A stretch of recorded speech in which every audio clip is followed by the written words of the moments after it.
think we all need a pep talk.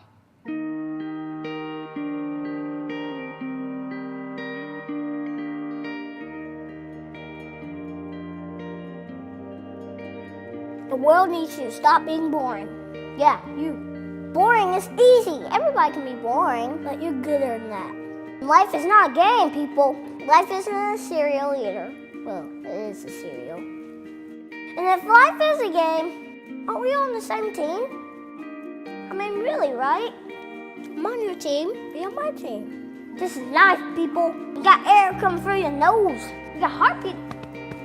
That means it's time to do something. A poem. Two roads diverged in the woods, and I took the road less traveled. It hurt, man! Really bad. Rocks, thorns, and glass. My pants broke. Wah! Not cool, Robert Frost. But what if there really were two paths? I want to be the one that leads to awesome. It's like that dude Journey said, don't stop believing, unless you dream stupid. Then you should get a better dream. I think that's how it goes. Get a better dream and keep going. Keep going, and keep going. Will Michael Jordan have quit? Well, he did quit. No, he retired. Yeah, that's he retired. But before that, in high school, what if he quit when he didn't make the team? He would have never made Space Jam. And I love Space Jam. What will be your Space Jam? What will you create will make the world awesome? Nothing if you keep sitting there. That's why I'm talking to you today. This is your time. This is my time. It's our time. We can make every day better for each other. If we're all on the same team, let's start acting like it. We got work to do. We can cry about it, or we can dance about it. We were made to be awesome. Let's get out there.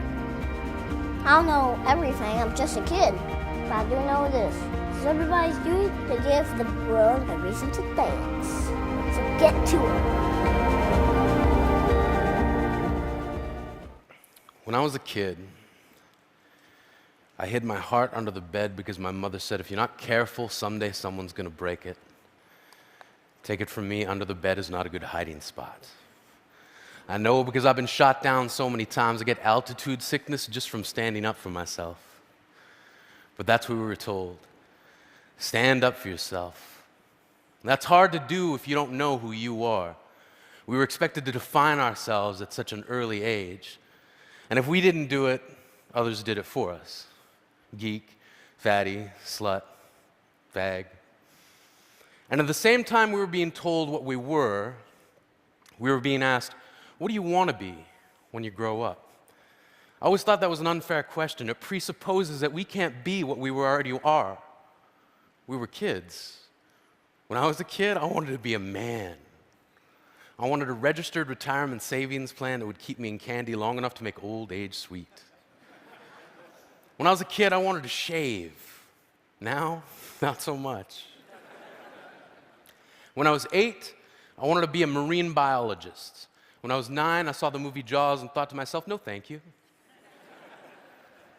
When I was 10, I was told that my parents left because they didn't want me. When I was 11, I wanted to be left alone. When I was 12, I wanted to die. When I was 13, I wanted to kill a kid. When I was 14, I was asked to seriously consider a career path. I said, I'd like to be a writer.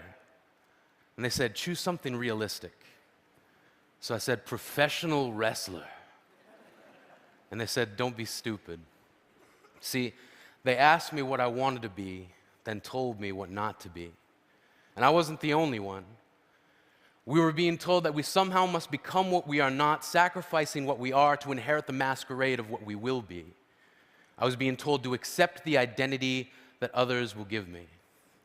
And I wonder what made my dreams so easy to dismiss. Granted, my dreams are shy because they're Canadian. My dreams are self-conscious and overly apologetic. They're standing alone at the high school dance and they've never been kissed. See, my dreams got called names too. Silly, foolish, impossible. But I kept dreaming. I was going to be a wrestler. I had it all figured out. I was going to be the garbage man. My finishing move was going to be the trash compactor. My saying was going to be, I'm taking out the trash.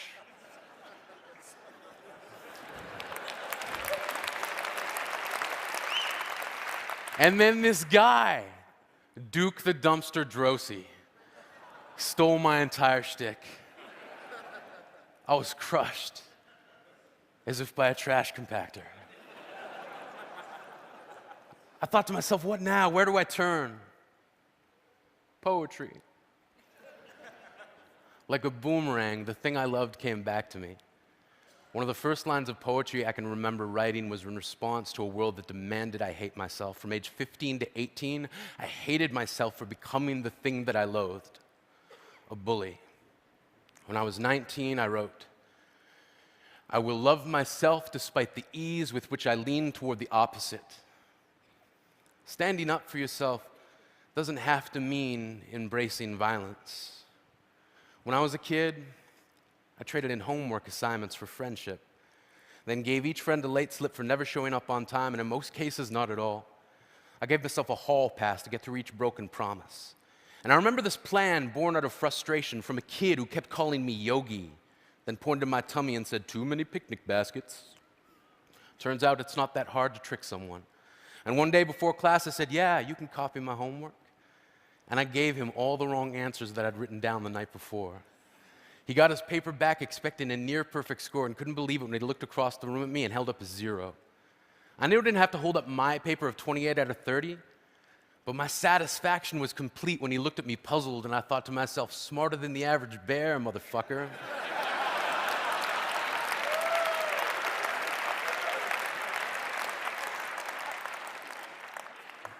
This is who I am. This is how I stand up for myself. When I was a kid, I used to think that pork chops and karate chops were the same thing. I thought they were both pork chops. And because my grandmother thought it was cute and because they were my favorite, she let me keep doing it. Not really a big deal. One day, before I realized fat kids are not designed to climb trees, I fell out of a tree and bruised the right side of my body. I didn't want to tell my grandmother about it because I was scared I'd get in trouble for playing somewhere I shouldn't have been. A few days later, the gym teacher noticed the bruise and I got sent to the principal's office. From there, I was sent to another small room with a really nice lady who asked me all kinds of questions about my life at home. I saw no reason to lie. As far as I was concerned, life was pretty good. I told her whenever I'm sad, my grandmother gives me karate chops.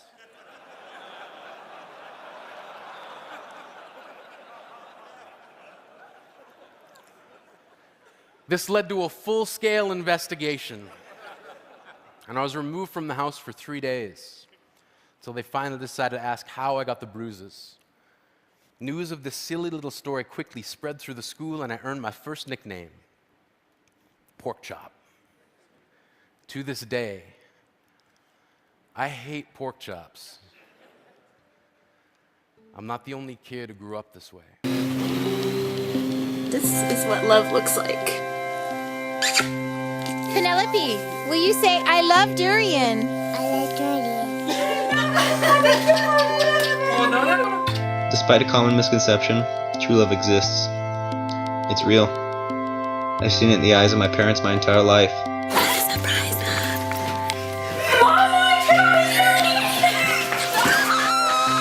I've seen it in the eyes of a single mother whom I work with when she talks about her 5-year-old daughter and how she's having to work overtime just to pay for her school supplies. I've seen it in the eyes of my best friend when he told me that he used to not have many friends until we met, and then I felt it in my tears as I thanked him for ever being weird enough to come and talk to the new kid at camp, and when I remembered all the wonderful times that we spent together. I've seen it in the eyes of my AP physics teacher when he tells us the same silly story each year about how he met his wife at West Point. I've seen it in the eyes of my grandmother when she tells us how she met my grandfather on a blind date and how they were just supposed to have a summer fling. The most powerful force in the universe isn't gravity, hurricane winds, time, or even the strong nuclear force, but rather, it's love.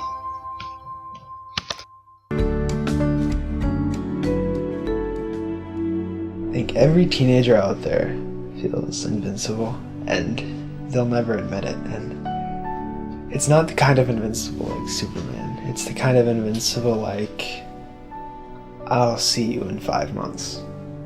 I thought I was invincible. I was ready for college, pretty much. And I was planning out way ahead. And, yeah, turns out sometimes you can't do that. My name is Sobiech. I'm 17 years old and I have osteosarcoma. I've been told I have a few months to live, but I still have a lot of work to do. I want everyone to know, you don't have to find out you're dying to start living. You know, we always refer to it as our cancer, but Our doctors, our doctors, our this, our that, yeah.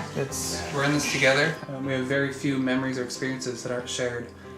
So the idea of her doing any part of life without me, or me without her, is literally unimaginable because we've always done life together. It's weird. I love a lot of people.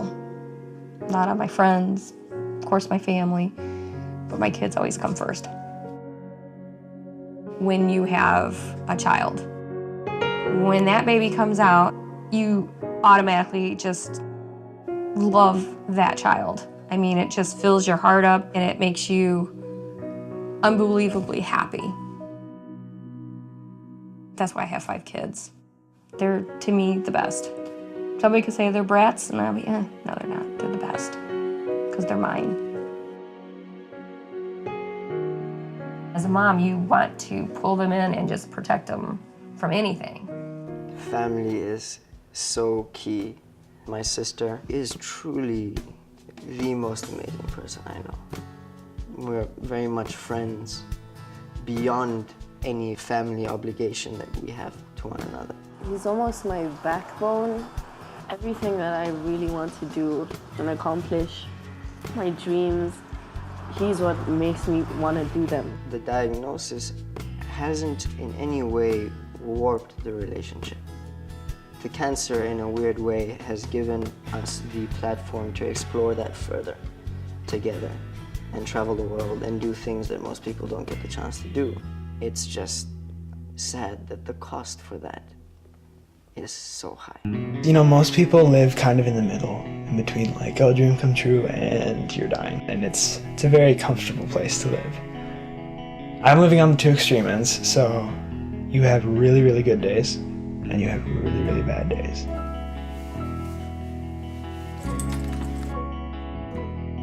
Zach has always been incredibly empathetic and compassionate. This basketball game, I was kind of laughing about how one of the players had kind of a funny run. And he goes, yeah, but he's really good at, and then he listed all these things, and I thought, oh, he's just always looking for the good in people. And I think he's taught all of us that's how it's done. I would say that Zach is a testament to the fact that things are okay when you believe in something greater than yourself in the world. You can be with Zach and just by sitting there with him, feel better. He's got, I don't know how to describe it, he's got this aura about him. What makes you happy is seeing someone else smile because you put it there. That's what's awesome about like living in this world. Whenever we were in trouble, it was always, I brought you in this world and I can take you out. Photography to me is an escape from my cancer. You coming? Yep, for now. I can capture moments the kids will always have. She's always taking pictures. Ever since I've been in high school, she hasn't missed one game, even when the coach didn't really ask her. And the coach got me, it's called 2012 MCHS Soccer, Juli Palmer, Queen of Photography. My dad was always working. One thing that my daughter constantly reminds me of, anytime that she starts to be sad or I'm sad about leaving her, she always reminds me, she's like, well, but Daddy, we're only gonna be separate for a little while. She said, well, okay, maybe it'll be a long time because I've got a long life to live. She's like, I need to learn how to drive, I need to get married. So I think what we've decided, he's doing birthday cards for several years. So they'll get a birthday card at every birthday. And then like a present when they're 16. And then he's just having a binder that he's putting stories and memories of them, like what was it like when I was born, things about him as a child, things of just lots of memories and stories, and we're just gonna have a binder for each of them. We're just gonna give it to him, and then they can access it as they want, So they're in control of how they much they interact want to with- remember Dad and when they want to remember Dad. And, you know, I don't have many memories of when I was 4 years old. And so to think of my 4-year-old daughter and what she will or won't remember of me is a scary thought, to think that I, in a lot of ways, will be a shadow in her memory. You know, I had felt what I think death feels like. And I wasn't willing to risk a life to go back to that place, not for any treatment. It was decided by myself and supported by my family that we should, you know what, identify the things that are most important to me and create a bucket list and just do them. I realize that other people are probably asking the same question. How can you, when you know you have limited time with him, let him go? Yeah. But I want him to be doing his bucket list. How can I not let him go? I think as a parent, there can be no greater sacrifice than that. And if I could ask for anything, that would be that. And, you know, a cure for cancer on the side could be nice, but... When we found the cancer in his pelvis, I said, you know, maybe you should start writing some letters. Music is a way I can express myself without having to, you know, burden everyone else. I was cleaning up downstairs and there was a lot of paper laying around with different scribblings on it, and I picked one up and I read it, and it was clouds.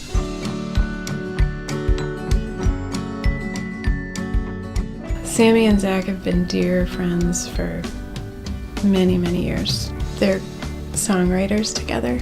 That's how they communicate with each other. Our musical thing has it's really become something, and it's become a part of us. There's gonna be nobody like him to do it with again, and that's gonna be really hard. I find that with my situation, it's almost harder to be on the other end. I have closure, and she won't have closure. There are very, very, very few people who I love as much as I love Zach.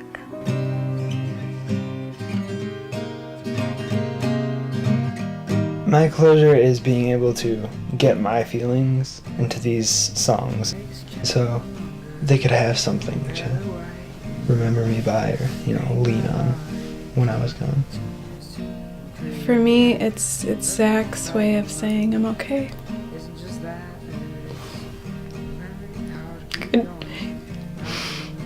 Saying goodbye. And I'm just so grateful that it's there, because I'm gonna need it later. His music is kind of like a record of his, like how much he cares for us. This is a song that he wrote me for my grace. So I'll keep that always with me, constantly. Yeah, I'll stop there. Okay. I love you. Oh, I love you too, Grace. See, that's like the first time ever. Is it really? Pretty much. Yeah, she's pretty cool. I think dying sucks. Cancer sucks. But you make the best of it. Try not to let it rule me and take over everything. She does a lot for other people, especially when you go to the cancer center, the chemo. They all know her, they all talk to her. You my nurse today? I am. Come on in. I'm like a little happy camper in there, smiling on my Facebook. I try to help people, talk to people about theirs, because it's a hard thing to deal with. Some people survive it, but if they're gonna survive it, I hope I come off and help them be more positive about it. It's hard for me to see people be negative about cancer. It's like wasting your energy to be so negative. She helps them truly realize that they are lucky to have what they have, because you just don't know what's around the next corner. You make friends with a lot of them there, and then you lose them, which is hard. While I'm sad that perhaps I may not get the chance to experience love in any romantic capacity, I have loved and been loved more than most people will ever in their lifetime, and of that I have no doubt. So cool.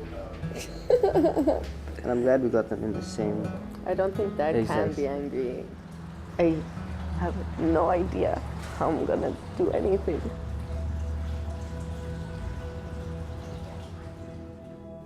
I will love my family always. I would never lose sight of what they did for me during this time, and for what this time and this illness has brought to our family. It would be amazing if I could use that gratitude and that reference point and that perspective still in this life. And if by some chance the world does not feel it is necessary to terminate my life to get that message across, I would be greatly appreciated. He's someone that you can trust is going to be smiling the next day, despite his condition. He's kind of just like a light in the school. If I have a bad day, it's not actually really a bad day. And if I'm complaining about something, it's all about perspective, I think. He will always live on in my life. The values he has taught me, the memories we've had, they're so ingrained in who I am as a person. Amy, she's a smart girl. We knew he was terminal when they started dating, and she knew that. She sat down with her mom and talked through it. And what they decided was, would you date him if he didn't have cancer? And she said, yeah. She's really helped him through some hard times. One of our first dates was, we planned a picnic, just in a park somewhere. I knew he was going in for scans that day. We get the results back, and my doctor walks in, and she's pretty quiet, and she looks pretty serious. And it's like, well, it can't be that bad. I mean, come on. And she goes, so you've got a collapsed lung. I'm like, oh, okay. I broke down crying because it was like the first time it was real that he had cancer, because before everything seemed normal. It's like, well, can I at least go to the picnic and then come back and have surgery? And they're like, no, we need to do this now.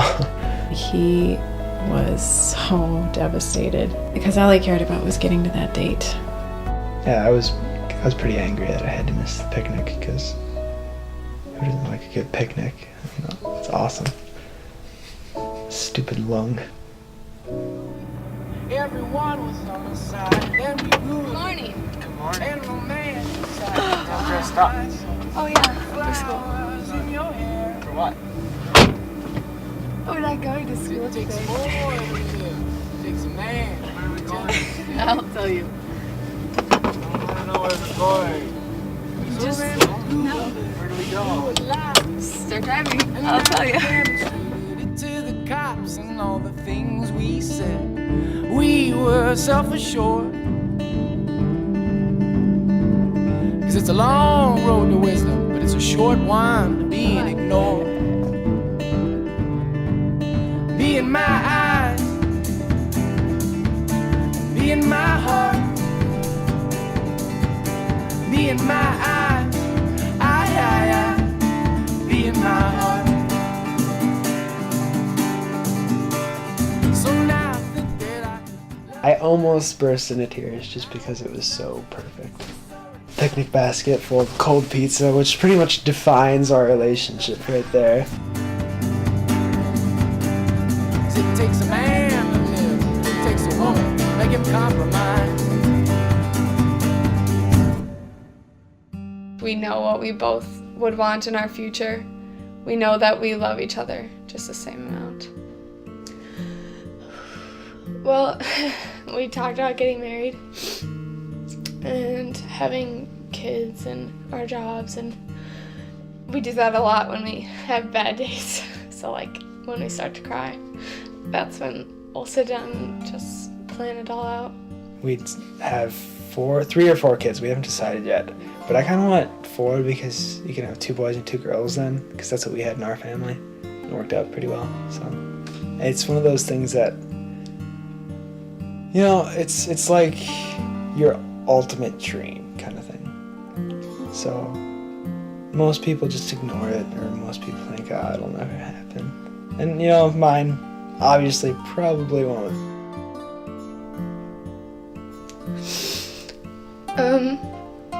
I think the moment I'm most scared about is leaving the hospital after he's gone and knowing that he's not coming with, and having to walk out of it. I will actually love her to death. Till my death. But yeah, that's the thing. It's like, why not get married? Because, you know, till death do us part, and I'm dying, so we better get on this. That kind of thing.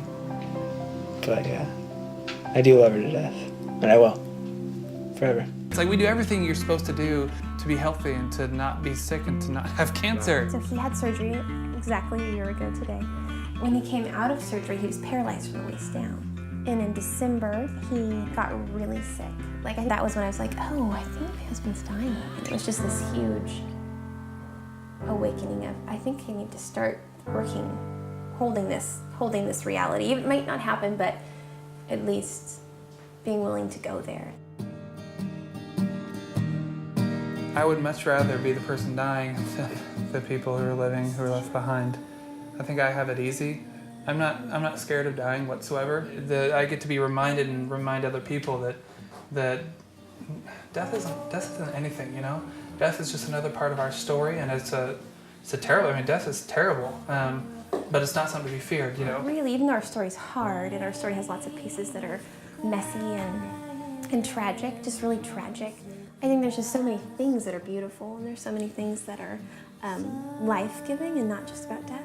And the way people have interacted with us, and the way that people have loved us, and the way that we've grown through this.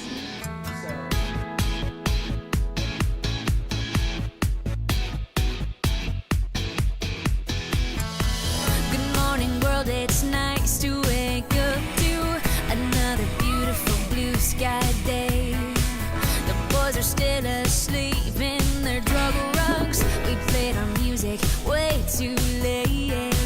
I'm gonna run down and jump in the ocean. I love the feel of the salt on my skin.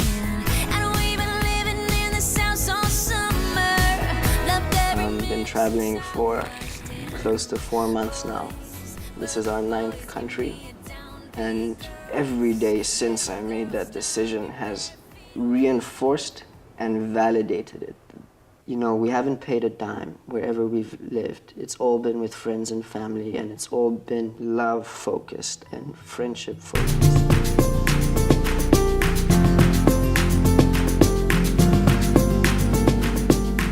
He's shown me that it's not all about the grades you get or how cool you are in high school. It's about doing what makes you happy, and no matter when you're gonna go, to live life to the fullest every day. It's really simple, actually, and it's just try and make people happy. Maybe you have to learn it with time, maybe you have to learn it the hard way, but as long as you learn it, you're gonna make the world a better place. I think that's actually one of the blessings of cancer, is that you kind of come out of denial. And so in doing that, things are better. You know, that life is richer. Everything means more. Beauty is more beautiful. He's a beautiful person. And I'm so happy to have been Zach Sobiech's mom. Death is just another thing on the agenda, kind of. Yeah, it's scary, but the only reason it's scary is because you don't know what's next, or if there is a next. So it's kind of like sitting in the dark. And so you can either choose to be freaking out in the dark and thinking, okay, what's out there? or you can just relax and fall asleep. And just be happy and content with everything. I want to be remembered as a kid who went down fighting and didn't really lose.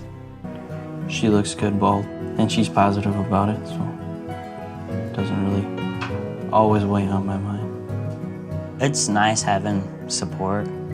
You always know that there's going to be support there for you.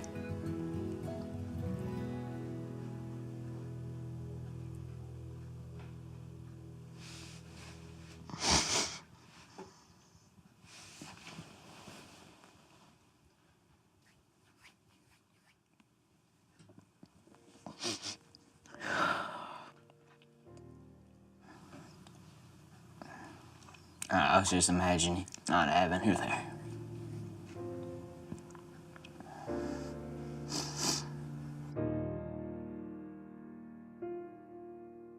I think there's a heaven, and I know she'll be there. But I don't know how much I honestly believe in God anymore. Here's my mom, mother of 5, and they're telling her she's gonna die of cancer.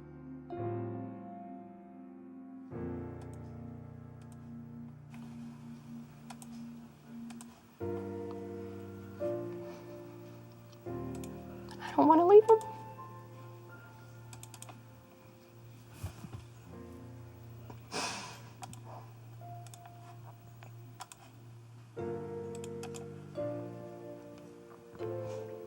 That's the part that's not fair.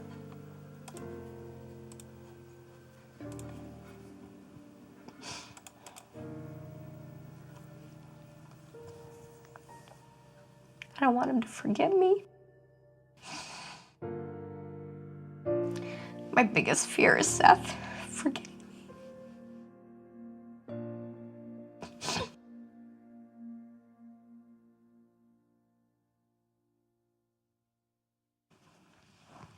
Thank you. I don't want Steve to forget me either. Because he'll be lost. He won't have anybody to keep him in line. You okay? I'm not. I get the ugly look when I cry. The red and the, I hate it. I hate breaking out in the ugly cry where you go, that's the ugly cry. You have to recover from that one. Everybody takes it differently, I guess. But you gotta be positive, like she says. As long as you're positive, you'll be fine. The sun comes up every day.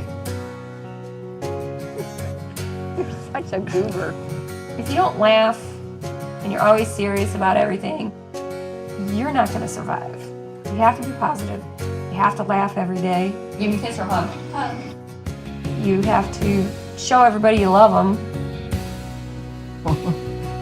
Because you know it's coming. You can't change it. So make little jokes about it. And then I told him I'd haunt him. That's not a joke, that's for real. I believe that one. I want to be part of her life as much as I can. Life's short and you never know what can happen. Family is the most important thing in your life. Without your family, you wouldn't be the person you are. If I didn't have all that big circle of family, I'd have gave up a long time ago. We got so many people praying. There's always that door open. We're never gonna close that, that's for sure.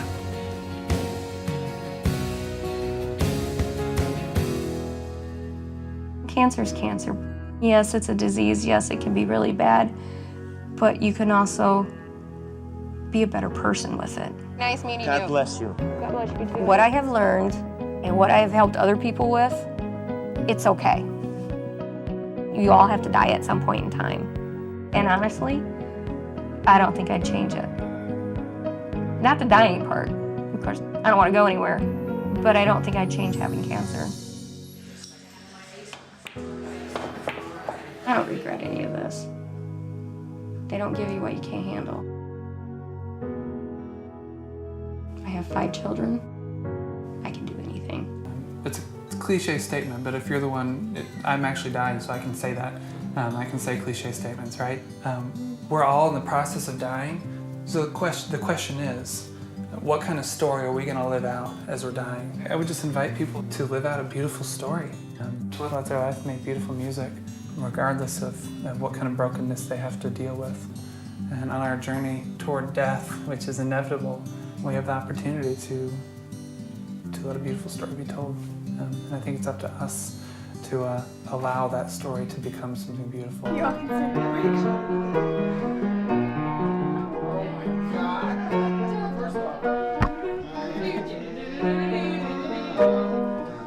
you know a dance to this?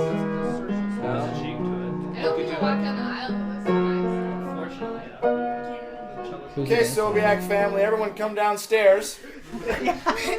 So I'm Justin, and I'm a director, and we're here making a little documentary about your amazing family member. And I came here, and I was expecting to meet a great kid who, you know, had a cool YouTube video and was inspiring, but I was not expecting to meet a 17-year-old that would change my life.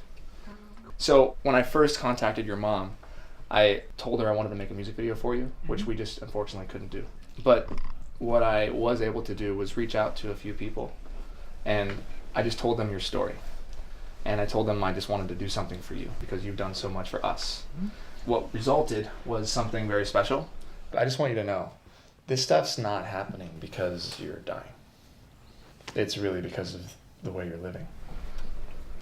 I just want you to know that. Zach, such a beautiful song. This is for you.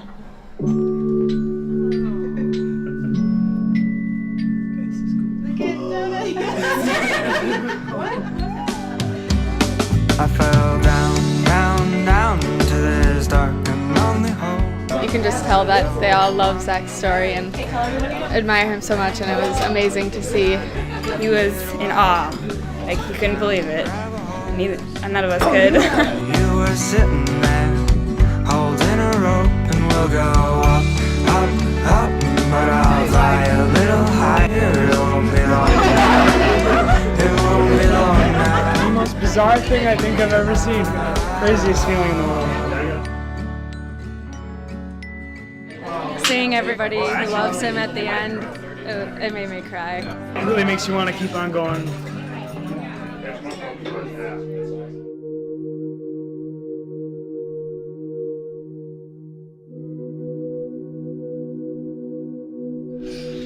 Oh, Grace.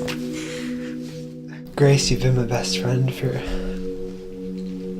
14 years. And we've done so much together.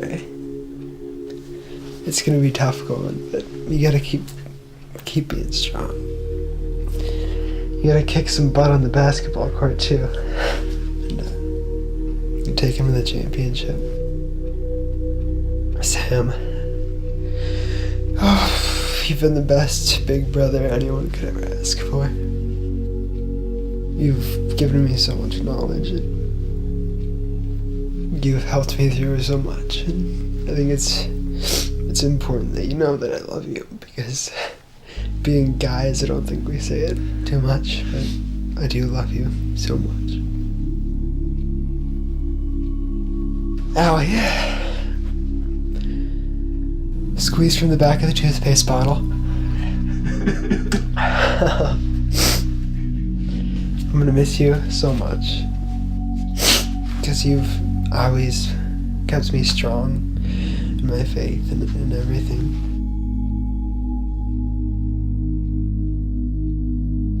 Mom and Dad, best parents anyone could ever ask for. I could only wish that I could have kids and raise them like you raised me, because you did one hell of a job. No. You're the best parents anyone could ever ask for, and I love both of you so much. And thank you for being my parents.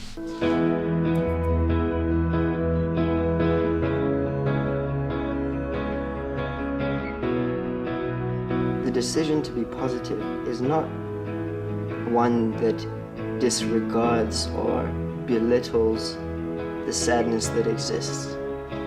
It is rather a conscious choice to focus on the good and to cultivate happiness and genuine happiness. Happiness is not a limited resource.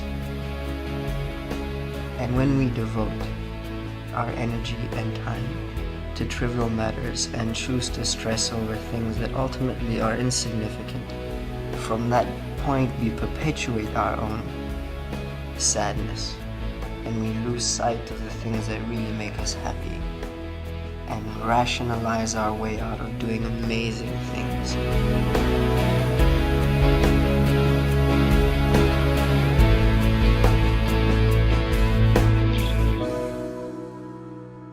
Dying doesn't need to be a bad thing. It is in fact a necessary thing. I want to be remembered as someone who did their best.